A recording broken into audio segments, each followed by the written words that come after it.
Assalomu alaykum vatandoshlar. Mustaqillik yo'lida izlanish programmamizning 81-soniga xush keldinglar. Bugun biz vaziyat va mulohaza degan temada hukumatimizning bosh ministri Abdulahad Nur Damollamni suhbatimizga iftixor bilan taklif qildik. Suhbatimizga xush keldinglar Damollam efendim. Hoş bulduk. Rahmet. Rahmat. Bu programma bir necha qitim to'xtab qoldi. Bundan keyin yana davomlashtiramiz. Buningdan bir necha kun burun bizningki Cumhur raisimiz Mamtimin Ala efendim X'ga mundaq hikmatlarni qo'yibdi ekan. Bu hikmatlarningki ma'nosi nihoyat chunqur bo'lgani uchun bu programmaning boshlanishida shuni o'qib o'tay dedim. Bol deding, bo'ldim. So'zla deding, so'zladim. O'ylan deding, o'ylandim. Hikmat deding, shuklandim. Tizbük deding, tik turdim.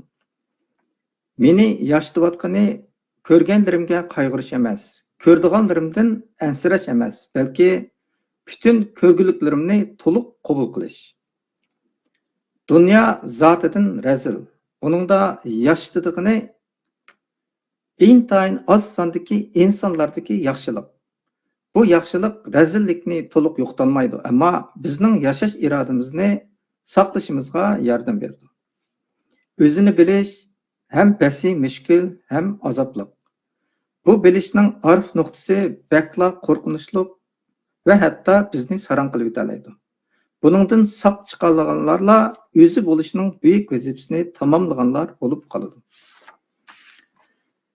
Bir kunlari mag'lubiyatimni ko'ralishing mumkin, ammo sana bo'lgan cheksiz mansitmasligimni tasavvur qila olmaysan. Bu mansitmaslikda ruhimning ustunligi bor. Del bizni tutib turgani bizning ruhimizning ustunligi. Bir vaqtlarda biz Xitoylarni Xitoy deyib, ashundaq ruhdan bizning ketmasligini ulug' ilohimdan davomli tilab turamiz. Marhamat Abdulahad Nur Damollam. Bir necha kun burun hukumatimiz X'da bayonot berib, dunyo musulmonlar jamiyatining yana bir qatim vatanimizga berib, Xitoylarga bildirgan g'alchiligini va Xitoyning bizga elib berayotgan irqiy qirg'inchiligini yo'yishdek sharmandalarcha ish harakatini qattiq aybladi. Siz dunyo musulmonlar jamiyatining takror qilgan bu sharafsiz qilmishiga qanday baho berasiz? Siyosiy manfaatni chiqish qilib, zolimni do'st tutish musulmonlikka yatamdi. Rahmet Cüret efendim. Bu sual yalnız bizni emas, bütün dünyadaki Müslümanlara münasebetlik bir sual. Çünkü bunun cevabı bütün Müslümanlara qartılıdı. Gerçi bu neçə gün aldı da atalmış Dünya Müslümanlar Cemiyeti Xitayga ziyaret kılgan bolsumu, onu atalmış deyişimizin sebebi aşında məqsədlik, nişanlıq ortaya çıkarılgan bir teşkilat o. O dünyanın Müslümanlarga vekillik kılanmaydı, İslam'a hiç vekillik kılanmaydı. Çünkü bu məxluqlarning İslamiyet bilen, İslam ruhi bilen hiç qanday alakası yok. Alakası bolsaydı, zerre kadar imanı bolsa, bu haqda o'ylanırdı. Şunun için bularninki vatanimizga berib Xitoyning tapınının yalaşları hemmisi Xitoy urlashtirgan xalqarалық siyosiy o'yinning bir partisi. O Sharqiy Turkiston xalqiga 11 yilni yaqin yurgizilayotgan irqiy qirg'inchilik, 75-76 yilni yaqin elib berilayotgan istibdod va ishg'oliyat siyosatini aqlashdan boshqa hech narsa yaramaydi. Agar yarıdı deyishga to'g'ri kelsa, ashulning yanchiqig'i tishigan pul shuna deb baradi bu g'alchilar. Endi buningga to'g'ri tuzgun javob berish uchun dinimiz nima deydi, unga qarash lozim. Dinimizning hukmini e'lon qilishdan burun Uyg'urlar kim? Sharqiy Turkiston xalqi kim? Mavla yalab putini tapinni yalab kelayotgan Xitoy tajovuzchilari kim? Bunu tushuntirishga to'g'ri keladi. Endi Sharqiy Turkiston xalqi bo'lish sifatimiz bilan Xitoyni biz tushunamiz. Uning birinchi numurliq dushman ekanligini, insoniyat dushmani ekanligini biz Sharqiy Turkiston xalqi biz bilamiz. Ammo dunyo bilmaydi. Shuning uchun hamda bu savolga javob berish munosabati bilan biroz uzrab ketsimi javob ikki tarafni bir tunishtirib, ikki tarafni bir selishtirib faqat buningga Qur'on nima deydi, Alloh nima deydi, islom nima deydi shu vaqtda javob berib o'tib ketishni xohlayman men. Biroz vaqt uzoq ketishi mumkin. Shunday bo'lsa-mu davom qilaylik. Endi biz davomli Uyg'ur deymiz. Beşimizga irqiy qirg'inchilik qilayotgandan keyin Uyg'urlar deymiz. Bu Sharqiy Turkiston da'vosi, shu Sharqiy Turkiston ishg'oliyatga tushib qolgandan keyin Uyg'urlarning beshiga mush ish kelyotidi, Sharqiy Turkiston xalqining beshiga mush ish kelyotidi. Endi bu Uyg'urlar shu bizning musulmon qarindoshlarimiz bilgilunmay, Xitoychisi Uyghur deb chet elchi atab turib olishlari. Hatta mush arab tilidan tortib butun musulmonlarda g'i harfi bor. Ba to'simi o'zininki ilib basida ba harfni talaffuz qilolmay, og'zi kelmay, masjidga berib Uyg'ur desak, Uyghur deb ashunday so'zlayotgan shu g'afil musulmonlarga o'zimizni tunishga majbur bo'ldik ekanmiz.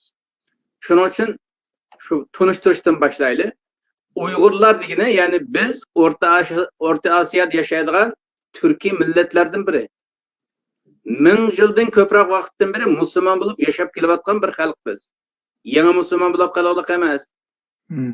Uyg'urlar madaniyat jihatdan ustun, Xitoydan ustun. Tarixiy jihatdan shonli bir millat bo'lib, dunyo madaniyatiga, dunyo ma'arifiga alohida tuhfa qo'shgan bir millat biz. Ya'ni musulmonlar tarixida musulmonlarga jiq tuhfa qo'shgan bir millat biz.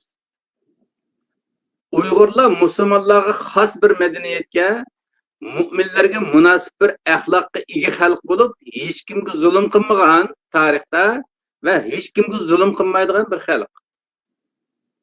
Uyg'urlar musulmon xalq bo'lg'achqa, ma'arifimiz ishg'oliyatdan burun islomiy bir ma'arif edi. Bu nima qilib bo'ladi deymiz? Musulmonlar berib Xitoyning tapinini yalag'achqa, bizni satqachqa, islom dini nuqtasidan diniy javob bo'lg'achqa, shuning uchun deb qolyapmiz buni. Ishg'oliyatdan burun islomiy bir ma'arif edi bizning ma'arifimiz. Uyg'urlar Allohga iymon etgan, Muhammad alayhisolamga iymon etgan, Alloh rasulining halolini halol deb biladigan, haromlarni harom deb bilgan, Sharqiy Turkistonning har yeriga masjid bino qilgan, diniy madrasalar solgan, ta'lim tarbiyasini islomdan olgan bir xalq. Bular o'zini musulmon hisoblab, dunyo musulmonlarining vakili sifatida berib, islom nomidan setib kelgani bilan shular e'tiqod qilayotgan islom, biz e'tiqod qilayotgan islom shu bir islom shu. Uyg'ur xalqi islom diniga sodiq xalq. Uyg'urlarning do'sti Alloh, Allohning rasuli. Uyg'urlarning do'sti mu'min musulmonlar. Uyg'urlarning do'sti zolim bo'lmagan har qanday davlat. Uyg'urlarning do'sti zolim bo'lmagan har qanday insonni biz do'st deb qaraymiz. Uyg'urlarning nufusi hozir bizning taxminimizcha 40-45 million atrofida. Uyg'urlarning Alloh tarafidan meros qilib berilgan vatani Sharqiy Turkiston. Biz Sharqiy Turkiston desak, dunyoning hech qanday yerida, mayli milliy qarindoshlarimiz bo'lsin, mayli diniy qarindoshlarimiz bo'lsin, digilinmaydi ekan. Hatto hozir Doğu Türkiston deydigan gapni tugab Turkiyada. Turklarni Şinjan deydigan yerga yuzlandi. Bu shu sharafsizlikning, razolatning uchiga chiqqanligining ifodasi. Bizning davlatimiz 1,828,418 kvadrat kilometr deymiz. Shunda yo'g'on bir davlat. Türk dünyasida ikkinchi o'rindagi yo'g'on davlat. Dunyo bo'yicha hisoblagan vaqtimizda mana shu 10 nechiga keladi. Shunda cho'ng bir davlat. Buni bilib olish uchun hamda tanshaydigan ulab qolib qolsa shu chet ellik musulmonlardan shu Sharqiy Turkistonning qo'shnilari shimolda Mong'oliya, Rossiya, g'arbiy shimolda Qozog'iston, g'arbda Qirg'iziston, Tojikiston, Afg'oniston, janubda Pokiston, Kashmir, Hindiston, Tibet, sharqda Xitoy, mushunchalar jiq davlatlar bilan qo'shna biz. Bu qadar qo'shnilar ichida Uyg'urlarning dushmani birlam Xitoy tajovuzchilari. Nima uchun biz boshqa millatlarni dushman demaymiz, boshqa qo'shnilarimizni dushman demaymiz, faqatlam Xitoyni dushman deymiz? Chunki Xitoy 49-yili Sharqiy Turkistonni rasmiy bosib oldi. Shuningdan keyin boshqa Sharqiy Turkiston davlat amaldorlarini o'ltirdi. Andikin jihad e'lon qilmasin deb ulamolarimizni o'ltirdi. Pul yardım berib qolmasin deb boylarimizni o'ltirdi. Normal insonlarning qo'lidan mol mulkini bulab tortib oldi. Normal vatandoshlarning qo'lidanmi? Hech nimasini qo'ymadi. Diniy, madaniyatimizga oid kitoblarni ko'ydiydi. Hatto Qur'on va hadis kitoblarini ham ko'ydiydi. Qur'on, hadis kitoblarini, diniy kitoblarini bu Xitoydan boshqa ko'ylaridan boshqa millat yo'qdi dunyoda. Yolg'iz emas, madaniyatimizga oid hamma kitoblarni ko'ydiryapti bizning madaniyatimizni yo'q qilish uchun. Chunki madaniyat yo'qolsa millat yo'qolganligini biladi Xitoy. Diniy ma'ariflarimizni taqidi, o'rniga kommunizm maktablari ochdi. Masjidlarimizni chaqdi, o'rniga kommunizm lagerlari ochdi. Sharqiy Turkiston xalqini Allohga va Rasuliga ishonmaslikka chaqirdi, tashviq qildi butun davlat mexanizmlarida. Oxirida majburladi. Allohga, Allohning Rasuliga ishonmaysiz deb majburladi. Qarshi chiqqanlarni o'ldirdi. Allohning Rasulidan, islom dinidan voz kechishga zo'rladi. Qarshi chiqqanlarni yana o'tadi. Madaniyatimizdan voz kechishga zo'rladi. Qarshi chiqqanlarni yana o'tadi. Biz Uyg'ur musulmonlarga doir hamma narsadan voz kechishga zo'rladi. Inson o'ziga oid narsadan voz kechadi, voz kechmaydi. Shuning uchun qarshi chiqqanlarni, voz kechmaganlarni yana o'ldirdi. Mushunda qilib 1949-yildan hozirga qadar bizning cho'nglarimizning taxminiga asosan 30 milyondan ko'proq Sharqiy Turkiston musulmonlarini o'ldirdi. Qanday o'ldirdi? Qatlamlar bilan o'ldirdi. Virus yuqtirib kasal qilib o'tadi. Jigar kasali yuqtirdi, uvulabdi deb. Musulmonlar va yashayotgan yerlarda atom sinaq qilib o'ldirdi. 46-47 qatim atom sinaq qildi. Yaponiyaga yetilgan atom bombalarining eg'ir vahshiy bombalarni biz musulmonlar yaşayotgan bizning diyorlarimizga ekilib atdi Xitoy. Suiqasdlar bilan o'ldirdi rahbarlarimizni. Tuhmat chaplash orqali turmuga solib, turmularni urib o'tdi.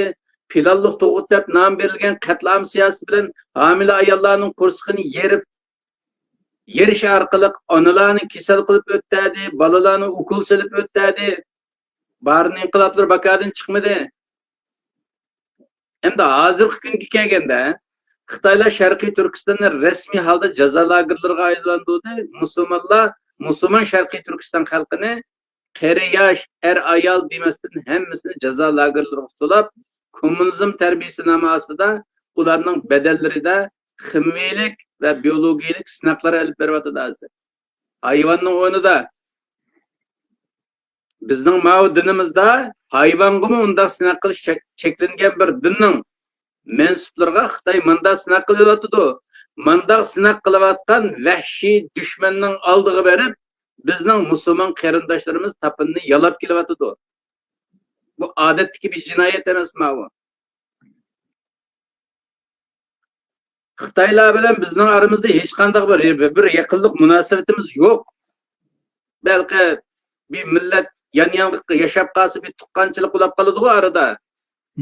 Xitoy bilan bizning hech qanday yaqinlik, tuqqanchilik munosabatimiz yo'q. Yot bir millat. Xitoylar bizga nasab jihatdan yot maxluqot. Ular Xitoy ya'ni Yajuj Majuj irqidan. Biz Uyg'urlar Sharqiy Turkiston xalqi turk xalqlar irqidan biz. Xitoylar bizga diniy jihatdan yot. ular kommunist, ya'ni kommunist demek dinga qarshi degan gap. Ya'ni bizning islom dinimizga ideologiya jihatdan, aqida jihatdan qarshi, islom dushmani. Biz madaniyat jihatdan farqli Xitoydan. Biz islomiy madaniyatga bir halol haromni araymiz. Boshqa insonlarga va boshqa dinlarga hurmat qilamiz. Xitoylar madaniyatga emas, balki hayvoniy xuy mijozlarga ega. Ular halol harom tunimaydi. Aldığı nima kes yeydi. Qurut qo'ng'iz hasharotlarni, hatto insonlarni yeydi Xitoy. Xuy mijozi Yajuj Majujlarga o'xshaydi. Xitoylar pulga cho'qinadi, pulga ibodat qiladi. Pul uchun hamma ishchilikni qiladi. Xitoylar bizning birdan-bir dushmanimiz bo'lgandek, Allohning dushmani. Chunki ular Allohga va Rasuliga va islom diniga ishonmaslikni qilmay, Allohga, Rasuliga, islom diniga va musulmonlarga dushmanlik qiladi. Musulmonlarni Allohning dinidan cheklaydi. Masalan, namozni cheklaydi, ro'zani cheklaydi, islomiy ibodatlarning hammasini cheklaydi ay musulmonlar. Ey, Xitoyning tapinni yalayotgan musulmonlar, ma bizning islom dinimizda bizga buyurayotgan bütün buyruqlarni Xitoy cheklaydi. Hatto islomiy ismlarni cheklaydi. Shuning uchun Xitoylar Allohning birinchi numurlik dushmani deymiz. Islomning birinchi numurlik dushmani deymiz. Xitoylar birinchi numurlik kafir. Va nima kafir gapini qilamiz? Bizning da'voyimiz Sharqiy Turkiston da'vosi bir tuproq da'vosi, davlat da'vosi. Bu da'voni deb turuluq va nima kafirning gapini qilamiz? Chunki bizni qo'llashga tegishlik bo'lgan musulmon qarindoshlarimiz o'zining dushmani bo'lgan, o'zining diniga, o'zining aqidasiga dushman bo'lgan bir kafirning tapinni yalag'anligi uchun aning kafirligini deb qo'yapmiz atalmış musulmonlarga. Chunki Xitoy hech qanday bir dinga ishonmaydi. Hamma dinga dushmanlik qiladi. Bu ma'noda aytganda Xitoylar insoniyatning birinchi numurlik dushmani. Yana Xitoylar birinchi numurlik zolim. Nima uchun shunday deymiz? Chunki ular ochko'z, hayvon mijoz, yovvoyi hayvonlardek vahshiy bo'lg'achqa, hamisha vahshiylikni yushirish uchun o'zining tabiatidagi yovvoyilikni yushirish uchun inson o'xshash harakat qiladi.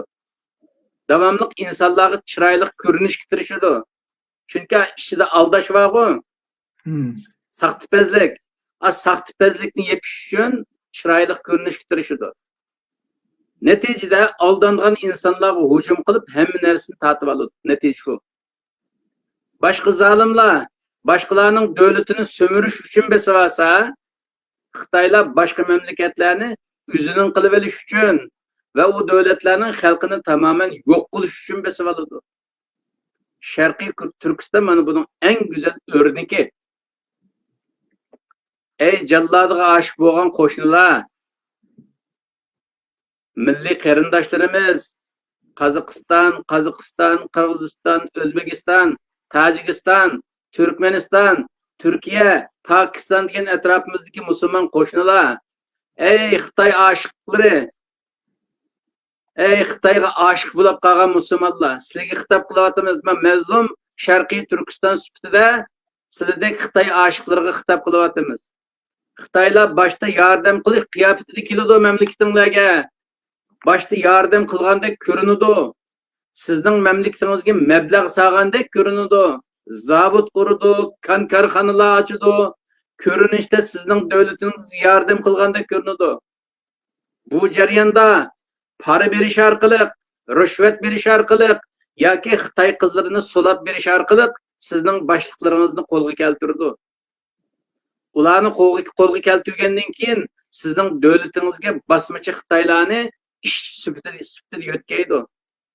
Xitoylar ko'paygan sari zavod korxonalarmi ko'paydi. Zavodlar ko'paygan sari Xitoylar ko'p pul topadi. Ko'p pul topgan sari sizning davlatdan ko'p boshliqlarni sotib oladi. Davlatingizda sotqinlar ko'paygan sari Xitoylar sizning davlatingizning patroniga aylanadi-da, texmi ko'p Xitoy yerlashtiradi. 20-30 yil o'tganda bir qaraysiz, hamma narsa Xitoylarning qo'lida. Siyosatmi, iqtisodmi Xitoyning quliga o'tgan bo'ladi. Siz haqiqatni ko'rgandan keyin qarshi chiqsangiz, sizning davlatingiz sizni jazolaydi. Bir kun nüfus tenglashganda davlatingizning qo'lidan ketganini ochiq alamlar ichida his qilasiz. Ammo bekla kech qolgan bo'lasiz. U zaman xalqingiz qarshi chiqadi. Ammo Xitoylar va davlatingizning qo'rchoq amaldorlari xalqingizni qonliq bostiradi. Qatlam elib boradi. Buning misollari Sharqiy Turkiston, Tibet, Singapur qatorliq davlatlar. Xitoyga aldanganlikdan falaj holga tushib qolgan davlatlarning misoli Qozog'iston. Masalan, Qozog'iston 91-yili mustaqil bo'lgan bir davlat. Xitoy yo'q deyarlik. Hozir Xitoy qaynaydi. Shuning uchun Qozog'iston falaj holga tushib qolganlik. Bu misol bu Qozog'istonga o'xshash davlatlardan Qirg'izistonga o'xshash, Tojikistonga o'xshash, Pokistonga o'xshash. Xitoyga yaqinlashgan sari zaharlanib, zaiflab ketib bordi bu davlatlar. Demakki, Xitoylar bizga qanday tahdid elib kelgan bo'lsa, boshqa davlatlarga ham shundaqla o'xshash tahdid elib keladi. Hurmatli musulmonlar, Xitoy iymon nuqtasidan qarasak, biz iymon deymiz-ku, biz musulmon sifatida davomli iymonning gapini qilamiz. Iymon bek muhim deymiz. Iymon nuqtasidan qarasak, Xitoy birinchi nomerlik kafir. Adalet nuqtasidan qarasak, Xitoy birinchi nomerlik zolim, tajovuzchi bir davlat. Axloq nuqtasidan qarasak, Xitoy birinchi nomerlik xoin va ishonchsiz munofiq bir davlat. İctimai munosabat, insoniy aloqa nuqtasidan, insonparvarlik nuqtasidan qarasak, Xitoy tajovuzchi bo'lganligi uchun, shundaqla dinimizga, aqidamizga qarshi bo'lganligi uchun, islomiyatga dushman bo'lganligi uchun, musulmonlarni tuvan ko'radiganligi, islomga zahar deb qaraydiganligi, afyun deb qaraydiganligi uchun, umuman aytganda musulmonlarga va hatto butun insoniyatga zararlik bir ideologiyaga ega bo'lganligi uchun birinchi nomerlik insoniyat dushmani Xitoy. Shuning uchun Xitoy bilan do'st bo'lish, hamkorlashish, o'rtoq va sherik bo'lish, munosabat o'rnatish, strategik o'rtoq o'rnatish, muttafiq bo'lish turidagi va xarakterdagi har qanday munosabat bizdan islom dinimizda harom. Ey musulmonlar, harom. Allah Teala Kur'an-ı Kerim'de Sure Nisa'nın 138. ve 139. ayetlerinde bundaktaydı. Münafıklarga şu hakikatni ilan kılgın ki ularga cehennemde ağır ve içinişlik azap vardır. Münafıklar şundak kişiler ki müminlerini taşlap koyup bir tarafta ularning dushmani bo'lgan kafirlarni sabdash, yo'ldosh tutadi. Allohning oyat so'zlari ma'ni. Ey musulmonlar. Hurmatli musulmonlar. Shuning uchun Sharqiy Turkistonda Xitoyga qarshi jihad Sharqiy Turkistonda Xitoyga qarshi jihad qilish, vatanni qutqizish uchun sirtda, Sharqiy Turkistonning sirtida bütün musulmonlar Xitoy tajovuzchiligiga qarshi birlik saf qurish hamma musulmonga farzayindir. Sharqiy Turkiston musulmonlarga demayotimiz bu yerda, dunyodagi bütün musulmonlarga. Chunki Sharqiy Turkistondagi urush, ya'ni Sharqiy Turkiston da'vosi vatani tajovuz yo'li bilan tortib olingan Sharqiy Turkiston xalqi bilan tajovuzchi Xitoylar orasidagi bir haq-huquq urushidir. Ya'ni haq bilan batil orasidagi bir urushdir. İslam bilan kommunizm orasidagi bir urushdir. Aciz ve yetim tashlab etilgan musulmonlar bilan insoniyatning dushmani kommunistlar ve tajovuzchi Xitoylar orasidagi bir urushdir. Ahvol bundoq ekan, Xitoyga yon bosib Sharqiy Turkiston davosini atalmış terrorizmga bağlash, islomga va musulmonlarga xoinlik qilganlikdir. Shundaqla Allohga va Rasuliga qarshi urush e'lon qilganlikdir. musulmonlarning Xitoy bilan tijorat qilishimi, tijoriy hamkorlashishimi, tijoriy o'rtoqligimi bizning islom dinimizga ko'ra haromdir. Alloh taolo Qur'oni Karimda Sura Nisa 140-oyatda mundaq deydi. Halbuki Allah sizlarga Qur'onda Allohning oyatlarining inkor qilinganligini, qarshi chiqilganligini va masxara qilinganligini, xalqqa yomon va tuvan ko'rsatilganligini anglagan chaqinglarda. Buningdan bu mazmundagi tashviqotdan voz kechib, boshqa mazmunga o'tmagicha ular bilan birga o'ltirmanglar, suhbatdosh bo'lmanglar. Agar birga bo'lib qolsanglar, birga o'ltirib qolsanglar, sizlarmi shu kofirlar bilan o'xshash bo'lasizlar, munofiq hisoblanasizlar. Haqiqat shudurki, Alloh kofirlarni va munofiqlarni birga holda jahannamga to'plag'uchidir deb nozil qilgan tursa, ular musulmonlarni tashlab qo'yib, kofirlarni sabtash tutib, kofirlardan izzat, manfaat tama qilamdi ekan. Bu oyat qarindosh, hozir o'qidim oyat. Xitoy tajovuzchilari, qarab boqinglar, Xitoy tajovuzchilari Allohni inkor qiladi, payg'ambarni inkor qiladi, islomni rad qiladi, islomni zaharlik afyon deb tashviq qiladi. Besilingan Sharqiy Turkistondagi musulmonlarni o'ltiradi. Allohning oyatlarini, musulmonlarni masxir qiladi, tuvan ko'radi. Musulmonlarni dindan qaytarishga kuchining biricha tirishadi. Yuqoridagi oyatda ular bilan birga o'ltirish va suhbatdosh bo'lish cheklangan yerda. Birga o'ltirish, suhbatdosh bo'lish demak oddiy gap qo'y bizning ko'zimizda. Ular bilan o'ltirish, suhbatdosh bo'lish cheklangan yerda. Ular bilan do'st bo'lish, hamkorlashish, o'rtoqlashish, tijorat qilish, diplomatik munosabat o'rnatish qatorliq Xitoyga foydali har qanday munosabat va faoliyatlar albatta cheklangan bo'ladi. Shuning uchun musulmonlarning Xitoy bilan har qanday turda tijorat qilishi va munosabat o'rnatishi haromdir. Butun musulmonlarning Xitoyni boyqut qilishi, Xitoy mollariga embargo yurgizishi, Xitoy bilan har qanday munosabatni uzishi farzdir. Buni hozir biz boshqa davlatning musulmonlari, atalmış musulmonlar Xitoyning tapinini yalag'achqa buningga javob berish uchun ularga qartib so'zlaganimiz bilan ey Sharqiy Turkiston xalqi, mush hukm biz uchunmi kuchga ega? Bizmi oilamizni, o'z millatimizni, qavm qarindoshlarimizni o'ltirib vatanimizni tatib olsa, dunyo va oxiratligimizni tahlikaga uchirib Xitoy yana berib tuqqinimni ko'ramanmiki, umiki, bumiki deb Xitoyning tahdididan qo'rqib, yoki Xitoy beradigan manfaatida Xitoyning chizib bergan yo'lidan mengib qolsak, o'xshash darajada Allohning dushmaniga aylanamiz. O'xshash darajada mush dunyoda qanday vayron bo'lgan bo'lsa, hozir oxiratda jahannamga mahkum bo'lamiz, Sharqiy Turkistonlik qarindoshlar. Biz ma da'voning igisi sifatida biz texmi jiddiy, texmi hushyor bo'lishimiz lozim. Rahmat. Nayta yaxshi tafsiliy so'zlab tushuntirib berdilar. Bu Mavo'ninki biroz uzlab ketib qoldi. Tahmiyada Xitoyga qarshi turishning usullari bor.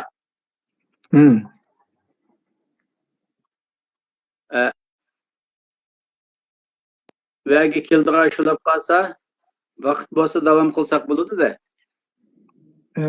Hozir vaqt qilib o'tib. Qarindoshlar, mana bu vaqt bormi yo nima qilamiz biroz? Marhamat. Marhamat, davomlashtirsin. Tamam.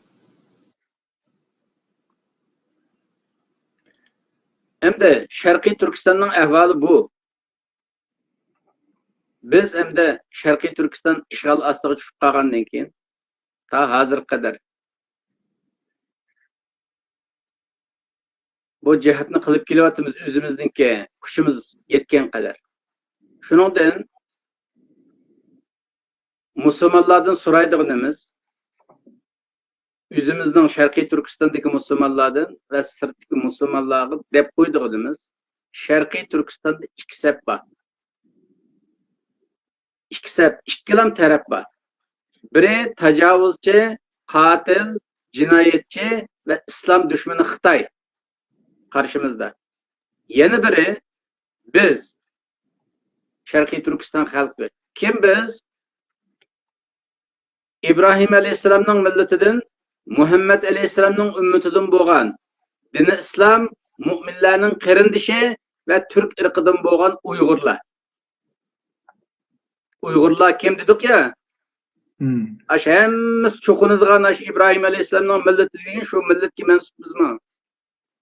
Muhammed Aleyhisselam'ның ümmetiga mensup bizmi? Biz Uygur milleti, Sharqiy Turkistondagi boshqa Türkiy milletler biz aş Muhammed Aleyhisselam'ның ümmetinden. Bizga yardım qilganlik Muhammed Aleyhisselam'a Allah'a yardım qilganlik bo'ladi. Ve de yardım kelimesi faqatlam Kur'an'da aşındaq o'tkachga aşındaq deyildi. Bo'lmasa Allah'ның yardımga ihtiyacı yok. Bütün Allah bizga farz qilgan ibadetlerinin hemmisi o'zimizning manfaatimizga bo'lganligi uchun Allah bizga kuyunib, "O'zingga yardım qilsang, menga yardım qilsa" deganligi uchun shunday so'zlaymiz. Sharqiy Turkiston xalqi Xitoyga qarshi turishda, Xitoyga qarshi urushda hozircha mag'lub bo'ldi. Hozircha Xitoylarning esiriga aylanib qoldi hozir. Jihad qilishdan voz kechish harom bo'lganligi uchun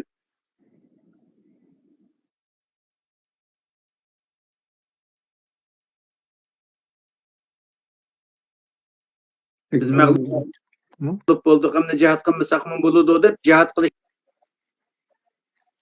istiqbol boshqa amal bo'lmaganligi uchun insoniyatdan, xususan ey musulmonlar, sizlardan yardım kutyapti. Sizlardan yardım kutyapmiz Sharqiy Turkiston xalqi. Sharqiy Turkiston davosi Uyg'urlardan va Sharqiy Turkiston xalqidan halqagan cho'ng tipdagi bir yo'g'on davo bo'lg'achqa, bu dava bizga farz bo'lganidek dunyodagi bütün musulmonlarga farzdir. Bu dava bütün Türk dunyosiga, bütün Arablarga, o'zini musulmon da'vatgan har qanday musulmonga farzdir.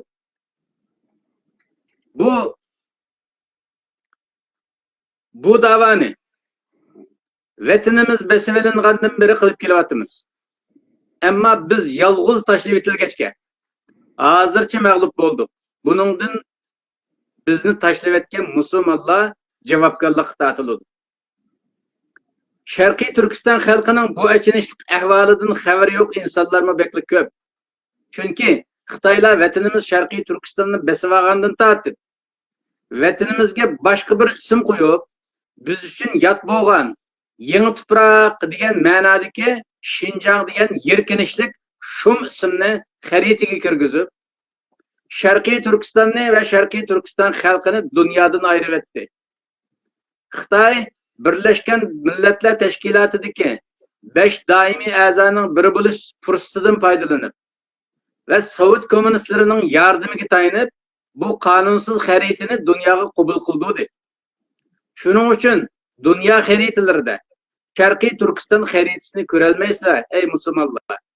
Shuning uchun butun dunyo Sharqiy Turkistonni va Uyg'ur qatorliq Sharqiy Turkiston xalqining ahvolini bilmaydi. Shuning uchun biz dunyoning hech bir davlatidan yoki hech bir xalqidan yordam olmayapmiz. Olmadik hozirga qadar. Hozir qushur davriga kelganda bu achinishli ahvolimizni sizlarga dunyoga yetkazish va Xitoyni shikoyat qilish fursatiga ega bo'ldi. Bu fursatdan foydalanib musulmonlarga diniy qarindosh sifatida shuni e'lon qilamizki, Xitoyga qarshi jihad qilish biz Sharqiy Turkiston xalqiga farz bo'lgandek, butun dunyodagi musulmonlarga farzdir. Chunki Sharqiy Turkiston jihadi Uyg'urlardan, Sharqiy Turkiston xalqidan halqagan cho'ng bir jihad. Bu jihad bizga farz bo'lgandek, butun dunyo musulmonlarga farz. Endi Xitoyning birinchi numurliq tajovuzchi zolim ekanligini ko'zda tutganimizda insoniyligini yo'qotmagan har qanday kishi va iymonini yo'qotmagan har qanday musulmon darhol Sharqiy Turkistonga yuzlanishi, turmalarga va nozik kamplarga mahkum qilingan, iffat nomasi dafsanda qilingan, diniy va insoniy erkinligi tatib olingan Sharqiy Turkiston xalqini qutqizishga atlanishi farz ayindir. Ey musulmonlar, qarindoshlarim, ey mu'minlar, qarindoshlar, uyqunglarni echinglar, ko'zinglarni echinglar, uyg'oninglar. Sharqiy Turkiston xalqiga yordam qilinglar. Qur'onning nurg'un oyatlarida bu haqda Allohning emr farmoni bor. Masalan, Sura Nisa 75-oyatda Alloh mundaq deydi: Ey mu'minlar, sizlarga nima bo'ldiki, Alloh yo'lida va kuchsizlikdan bo'zak qilingan erlar, ayollar va bolalar yo'lida jihad qilmaysizlar. U bo'zak qilinganlar, ey Rabbimiz, bizni hokimiyati zolim bo'lgan bu yurtning zulmidan qutqizib chiqargin. Bizga o'z qudratingdan bir egitarchilik qilg'uchi rahbar kuch chiqarib bergin. Va o'z qudratingdan bizga madadkor, qo'llig'ichi biror davlat chiqarib bergin deb duo qilyotdi. Qur'oni Karimdagi bu oyatni va boshqa jihat haqidagi oyatlarni Sharqiy Turkistonning amaliy ahvoliga va Xitoyning vahshiyligiga asoslanib tatbiqlagan chog'imizda jihatning hamma turi Xitoyga qarshi farzdir. Jihatning hamma turi deyishimizning sababi bizning dinimizda 4 turli jihat bor. Birinchi turligi qo'l bilan jihad qilish, ikkinchi turligi til bilan jihad qilish degandek. Masalan, boshdan kelsa qo'l bilan jihad qilish deganda bu Qur'onda jon bilan jihad qilish deb ataladi. Bu bevosita harbiy kuch bilan Xitoyga qarshi jihad qilish deganlik bo'ladi. Xitoyning birinchi nomerlik zolim ekanligini ko'z tutganimizda bu turdagi jihadni Sharqiy Turkiston xalqining kuchi yetmagachga butun musulmonlarga bu farz. Shuning uchun buni qo'l bilan jihad qilish deymiz. Ikkinchi jihat til bilan jihad qilish. Bu Xitoyga qarshi uchur urush qilish deganlik bo'lib, hozir Sharqiy Turkiston surgun hukumatining mush kanali hozir mana Xitoyga qarshi uchur urushi qilyapmiz. Qo'limizdan kelgancha. Bu farz, ibodat. Shunday qilsak Alloh savob beradi. Bu Sharqiy Turkistondagi zulmlarni ovozliq yoki rasmlik anglatish butun Sharqiy Turkiston xalqiga bu vazifa. Sharqiy Turkistondagi tajovuzchilikni, zulmlarni tushuntirish, Xitoylarning atti beshingisini echib tashlash, bu haqda uchur to'plab dunyoga anglatish, har bir Sharqiy Turkistonlik kishi Xitoylar tarafidan beshiga kelgan zulmlarni dunyo jamoatchiligiga anglatishi, axborot organlariga xabar berishi, guvohlik berish faoliyatlari o'tkazishi, insonlarni, jamoatlarni va davlatlarni qoyil qilish orqali Xitoyga qarshi diplomatiya urushi olib berish.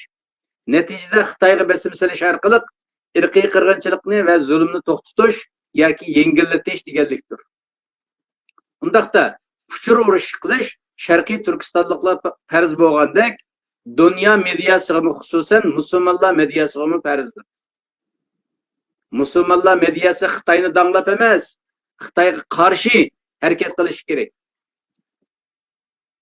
Allah Teala Qur'oni Karimda Sura Nisa 148-oyatda zulmga qarshi uchur urush qilish haqida mundaq deydi. Zulmga uchrag'uchidan boshqa har qanday kishining oshkora yomon tashviqot qilishni Alloh yoqtirmaydi. Ammo zulmga uchrag'uchining, ya'ni mazlumlarning zolimdan shikoyat qilishini, zolimning zulmi haqida tashviqot qilishini va zolimni qog'ishini Allah yaxshi ko'radi.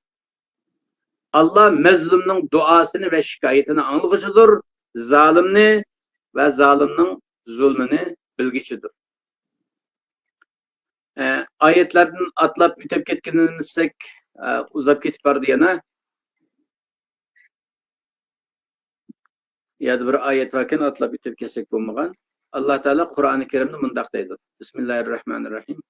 Ya ayyuhallazina amanu kunu qawwamina lillahi shuhada'a bil qist walau ala anfusikum ila oxir oyat. Oyatda mundaq deydi. Ey iymon etgan kishilar, sizlar guvohlik berishda lillah bo'linglar. Agar bu guvohlik sizlarningki ziningli bo'lib qolgan taqdirda, valau ala anfusikum, o'zinglarning ziniga bo'lgan taqdirda, avil valideyni vel aqrabin ya da ata-onaning ziniga bo'lib qolgan taqdirda, yoki urug' tuqqanlaringlarning ziniga bo'lib qolgan taqdirda, amaliy ahvolni ochiq dadil danglar. İyekun ganiyan aw faqiran. Agar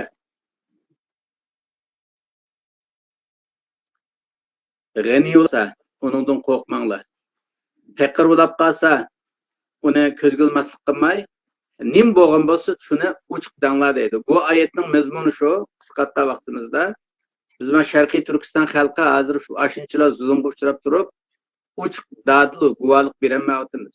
Xitoyga qarshi tursam, Xitoyga qarshi sep tursam, ata-onamni apirib sulab qo'ydi, o'ltirib yutdi, akunlarni uni qildi, tuqqanlarni buni qildi deb, vatanda esirga tushib qolgan tuqqanlarimizni deb, ma kengri dunyoda amaliy ahvolni deb guvohlik berishdan ojiz bo'lyapmiz. Agar manda qilib qolsak, Xitoyninki kichikgina zulmini eskiligini deb da'vodan voz kechgan bo'lamiz. Allohning emri farmoniga qarshi ish qilgan bo'lamiz. İmanımızı, İslamiyetni, musulmonlik kimligimizni satgan bo'lamiz. Neticede nim bo'lamiz? Allohning g'azabiga uchraymiz. Allohning g'azabiga uchraganlar dunyoda halok bo'lganidek, oxiratda jahannamga mahkum bo'ladi qarindoshlar. Oqibat bek ichinishlik. Ba'zilar o'ylaydi ekan, Xitoy zolim bo'lgandikan ayandan tuqqanlarimizni qutqizishmi shunmi savab ish deb. Agar tuqqanimizni qutqizish savab ish bo'lib, zalimga bo'ysunish mashru bo'ladigan bo'lsa dinimizda, Mekkadagi muhojirlar Madinaga hijrat qilgan bo'ladi. Ashulmi bo'ysunsa yashay oladi shu yerda. Allohning emri farmonini deb bo'ysunmag'achqa o'lim tahdidiga uchradi. Shuning uchun hijrat qilish to'g'ri keldi. Madinaga hijrat qildi. U yerda barliq kuchini to'plab, oxirisida uzun qolmay kelib Mekkani ozod qildi. Hijrat mandaq bo'ladi, jihad mandaq bo'ladi. Musulmonlik mandaq bo'ladi. U zolim to'sa, u dushman to'sa, onamni uni qilib o'tdi, dadamni buni qilib o'tdi deb, ularning zulmidan qo'rqib, Allohning emri farmonlaridan voz kechganlik hem o'zimizga xiyonat, hem vatanga xiyonat, hem Alloh va Allohning rasuliga xiyonat, hem o'zimizning dunyoligimizni vayron qilganlik, hem oxiratga jahannamga mahkum bo'lganlik bilan taq. Shada to'xtashga majbur bo'lgandek turimiz, chunki bek uzrab ketdi bu. Haqiqatan buni cho'ng bir dars olgan bo'ldik biz. Bu zolim qarshi jihatning har qanaqini qilish kerak degan nuqtadan, endi bu qatim dunyo musulmonlar jamiyatiningki Sharqiy Turkistonga bog'ini amaliyotda bir xoinlik, harom bir qilmish, musulmonlarga insonlikqa qarta bir xil xiyonat. Mushta deb tushunsak bo'ladi. Chunki ular zolim bilan bir sap tutdi. O'zining qarindoshlari bo'lgan, o'zining dindoshlari bo'lgan bizlarningki qarshimizda turdi. Bu nurg'un misollar bilan, nurg'un oyatlar bilan bu savolni aytib yaxshi so'zlab berdilar.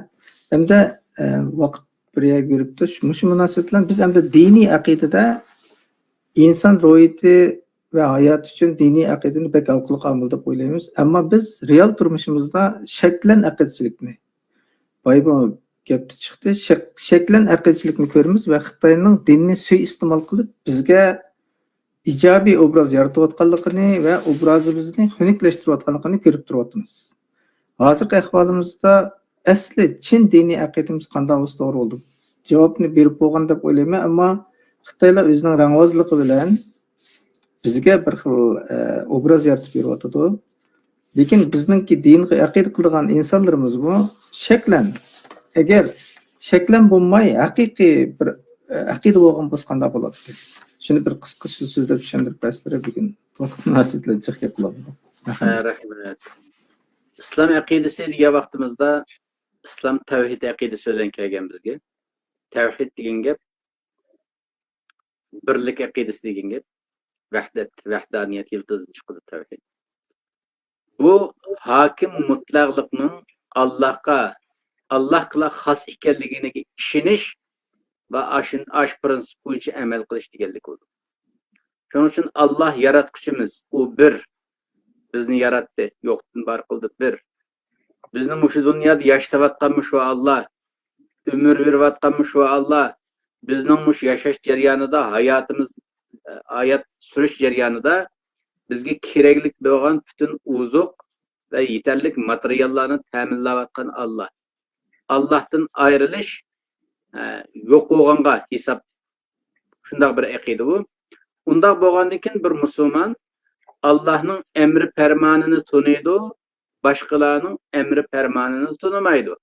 Mesela Allah deydi ki, ey Müslüman, bana ibadet kıl, benim emri fermanımı icabet kıl, icra kıl, seni dünyada bəxtli kılımın, ahirette cennet ile mükafatlayman, üzemge muhatap kılıp, üzemnin dostuğa aylandırman, ebedi yaşaysan da vəd verirdi. Mesela bizning qarshimizdagi Xitoy nima deydi? Allohga ishonmaysan, u xurofotlik, payg'ambarga ishonmaysan, u xurofotlik, islom bir zahar, bu afyun, buningdan voz kech. Seni men baxtli yashayman, sotsializm soyasida, kommunizm soyasida baxtli bo'lasan deydi.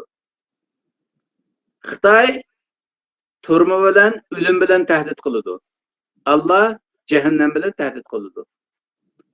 Mushundaq bir ahvol ostida bir musulmon Xitoydan qo'rqdim deb Xitoyning emri farmoni tarafga moyil bo'lgandan keyin, Xitoylar bilan sabdash bo'lgandan keyin, Sharqiy Turkiston davosiga osiylik qilgandan keyin Xitoyni Allohga sherik qo'shgan bo'ladi.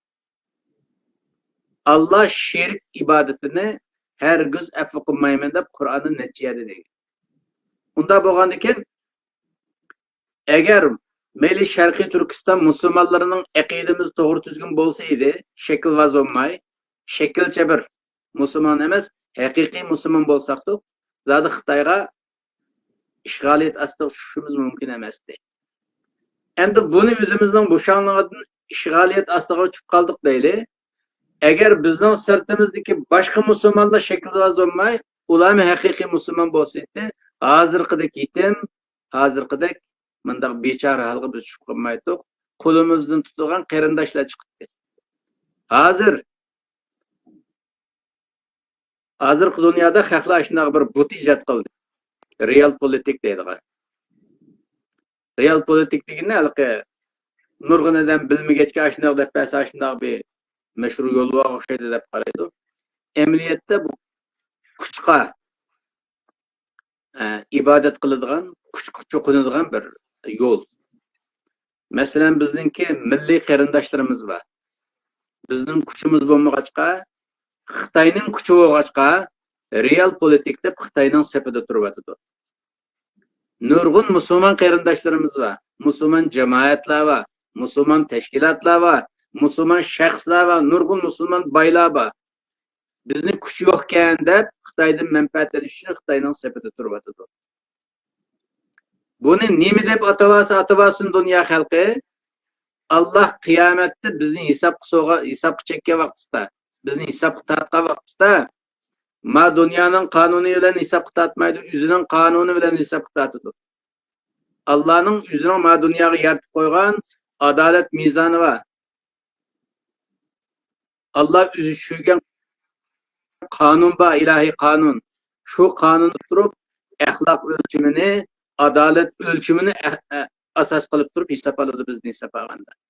Hergiz bu dunyoning qonuniyatlarini va davlatning qonunini asas qilib hisob olmaydi. Unda bo'lgandan keyin asosan bizni vayron qilayotgani o'zimizning shaklvozligimiz, musulmonlikdagi shaklvozlik, saxtakorlik, ikiyuzlik.